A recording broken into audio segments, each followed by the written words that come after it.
खूनी कुआं। सीमा गर्मियों की छुट्टियों में अपनी नानी के गांव आई थी। सीमा नानी के घर पहुंचने के बाद अपनी नानी के पैर छूती है और उनसे आशीर्वाद लेती है। तभी उसकी नानी उससे कहती है, इतनी बड़ी हो गई मेरी सीमा, चल जल्दी से हाथ मुंह धो ले, मैं तेरे लिए खाना लगा देती हूँ। भूख लगी होगी ना? हाँ नानी, भूख तो लग रही है मुझे, आपके हाथ के बने हुए पीले दाल और चावल खाने की। कितना टाइम हो गया है मुझे आपके हाथ का बना हुआ दाल चावल खाए हुए।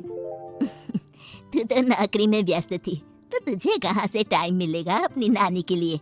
और जब इतने टाइम बाद आई है तो ज्यादा टाइम के लिए रुक कर जाएगी तू।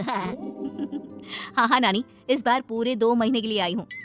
सीमा की नानी अंदर जाकर उसके लिए खाना बनाने लगती है। सीमा कमरे में अकेली होती है, तभी उसे किसी औरत के रोने की आवाज सुनाई देती है। वो कभी खिड़की से बाहर झांकती है तो कभी दरवाजे से बाहर झांकती है। उसे समझ में नहीं आ रहा होता है कि आखिर रो कौन रहा है। तभी नानी खाना लेकर आ जाती है। वो अपनी नानी से कहती है, नानी, कोई औरत रो रही है क्या? मैं जब से यहाँ आई हूँ तब से मुझे यहाँ किसी औरत की रोने की आवाज आ रही है।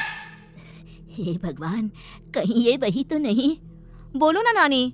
अरे कोई नहीं रो रहा, ये तेरे मन का वहम है।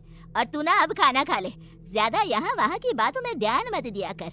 जल्दी से खाना खा और फिर मेरे साथ आ जा मेरे कमरे में, दोनों बैठकर खूब सारी बातें करेंगे।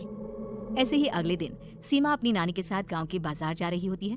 उसी रास्ते में फिर से किसी औरत के रोने की आवाज आती है। वो अपनी नानी से कहती है, अरे नानी, क्या सच में तुम्हें अभी भी किसी औरत की रोने की आवाज नहीं सुनाई दे रही? मुझे किसी औरत की बहुत बुरी तरीके से रोने और चीखने की आवाजें आ रही हैं। मैं बहुत परेशान हूँ नानी, आखिर ये कौन है? मुझे लगता है कि सीमा को शहर भेज देना चाहिए, यहाँ रहना उसके लिए ठीक नहीं। नानी बोलो ना, आप चुप क्यों हो जाती हो? सीमा, तू घर चल, मुझे तुझसे बहुत जरूरी बात करनी है। नानी सीमा को घर ले आती है और सीमा से कहती है, सीमा, कल सुबह तू शहर वापस चली जाएगी। अरे अचानक? आखिर क्या बात है नानी, आप मुझे ऐसे जाने को क्यों कह रही हो? मैं बस जो कह रही हूँ उस पर ध्यान दे। तू कल सुबह यहाँ से चली जाएगी, और ये बात मैं कोई मजाक में नहीं बोल रही। तू कल जाएगी तो मतलब जाएगी। अरे नानी, चली जाऊंगी मैं, ठीक है, पर आखिर बात क्या है ये तो बता दो। मम्मी से कोई बात हुई है या फिर मुझसे कोई गलती हुई है जो तुम मुझे अचानक से जाने के लिए बोल रही हो?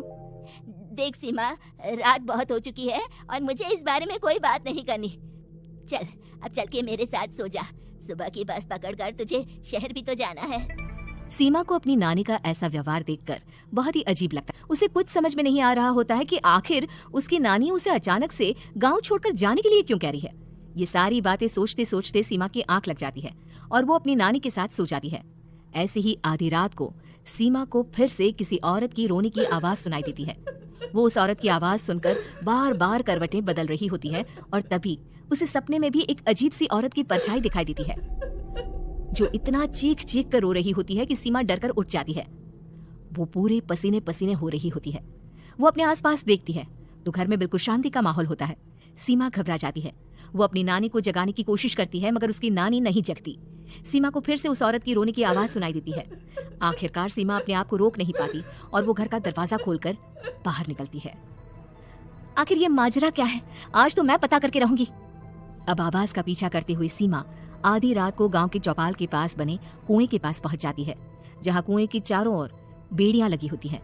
उन बेड़ियों में लगे हुए ताले के साथ एक लाल रंग का कपड़ा और माता रानी का कलावा बंधा होता है। उस कुएं में से सीमा को किसी के रोने की आवाज आती है। सीमा परेशान हो जाती है। इस कुएं में कौन है? कौन है यहाँ? सुनो, कौन है? कौन रो रहा है? वो चिल्ला चिल्ला कर पूछती है और साथ ही लोगों को जगाने की कोशिश करती है, मगर किसी को भी उसकी आवाज सुनाई नहीं देती। अब सीमा खुद उस कुएं के पास की बेड़ियों और तालों को खोलने की कोशिश करती है और किसी तरह कुछ देर की मशक्कत के बाद सीमा उसको खोल भी देती है।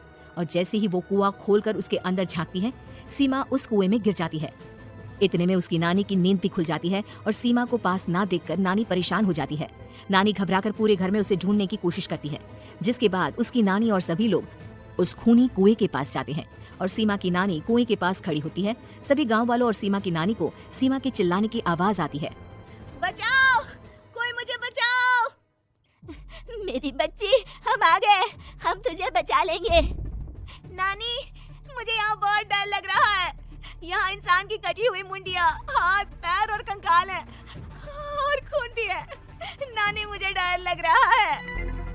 आप सब मेरी मदद कीजिए, नहीं तो ये खूनी कुआं मेरी बच्ची को भी खा जाएगा।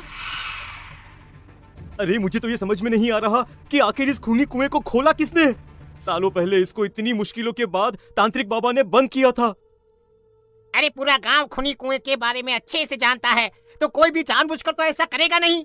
मतलब किसी ने अनजाने में इसे खोल दिया है भैया। सीमा को इस बारे में मालूम नहीं था, और जब से वो यहाँ आई थी तभी से उसे किसी औरत के रोने की आवाजें भी सुनाई दे रही थी। कहीं सीमा ने ही तो उसे नहीं खोला। अगर ऐसा है तो फिर सीमा का बचना बहुत मुश्किल है। वहीं कुएं के अंदर सीमा रोते हुए बैठी होती है कि उसे आवाज सुनाई देती है जो कुएं के बाहर खड़े गांव वालों में से किसी को सुनाई नहीं देता। आज सालों के बाद मुझे ताजा खून मिलेगा। तेरा खून पीकर आज मैं अपनी प्यास बुझाऊंगा।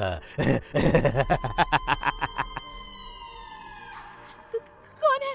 कौन है? मत मारो प्लीज, मुझे जाने दो प्लीज। मैंने किसी का क्या बिगाड़ा है? वो तुझे मरने के बाद पता चल ही जाएगा। जितने में गांव वाले और सीमा की नानी कुछ सोच पाते, उतने में उन्हें सीमा के चिल्लाने की आवाज आती है और अगले ही पल सब शांत हो जाता है। क्या हुआ?